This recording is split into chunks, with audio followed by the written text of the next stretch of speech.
Assalamualaikum warahmatullahi wabarakatuh. Di sini kami dari kelompok 10, kelas Psikologi Klinis C yang beranggotakan saya, Putri Mei Wulandari, Sinta Salsabila, Dahlia Oktavianur Pratiwi, dan Ningsih Pratiwi Ningsih. Nah, di sini kami akan menjelaskan tentang teori perilaku dan kognitif keperilakuan. Sebelumnya, apa sih yang kalian ketahui tentang psikologi klinis? Oke, psikologi klinis adalah cabang ilmu psikologi yang berfokus pada penanganan, penganalisisan, dan diagnosa penyakit-penyakit jiwa yang meliputi kelainan emosi jangka pendek seperti konflik keluarga hingga kelainan mental yang sangat parah seperti skizofrenia. Teori perilaku atau behavioristik.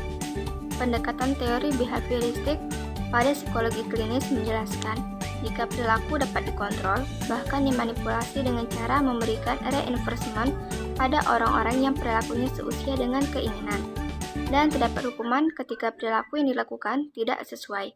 Banyak orang yang beranggapan jika teori ini tidak mempedulikan pada perilaku yang tidak bisa diamati, seperti hairan dan perasaan. Kognitif keperilakuan. Pendekatan kognitif behavioral menggambarkan tentang teori behaviorisme dari sisi psikologi kognitif. Namun, meskipun begitu, masih banyak teoris yang lebih menggunakan pendekatan kognitif serta metode pemroses informasi, sehingga lebih memperkaya teori serta aplikasi mereka. Tokoh-tokoh pendekatan kognitif behavioral. Yang pertama ada B.F. Skinner, yang kedua Edward Thorndike, yang ketiga Charles Hull, yang keempat ada John Watson, yang kelima Ivan Pavlov, yang keenam ada William James. Tokoh behavioris mulai banyak menggunakan konsep kognitif karena emosi mengikuti pikiran. Orang yang berkeyakinan sesuatu hal yang buruk akan terjadi, timbul cemas atau depresi saat hal itu terjadi. Terapi kognitif behavioral menekankan peningkatan keterampilan self-efficacy atau penilaian diri akan kemampuannya. Hal ini penting karena merupakan determinan utama dari apakah perilaku diprakarsai atau tidak. Beberapa banyak usaha yang dibutuhkan, berapa lama harus terus berusaha. Social problem solving berkorelasi positif dengan kompetensi sosial dan berkorelasi negatif dengan psikopatologi. Latihan keterampilan mengatasi masalah meningkatkan kompetensi sosial dan mengurangi perilaku maladaptif, membantu mengatasi stres. Analisis kasus.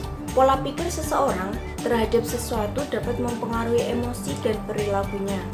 Sebagai contoh, seseorang yang pernikahannya berakhir dengan perceraian akan berpikir bahwa dirinya bukan pasangan yang baik dan tidak pantas menjalani suatu hubungan.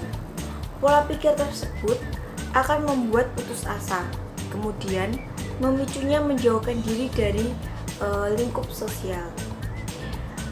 Bila kondisi tersebut dibiarkan, dia akan terjebak pada siklus pola pikir, emosi, dan perilaku yang negatif.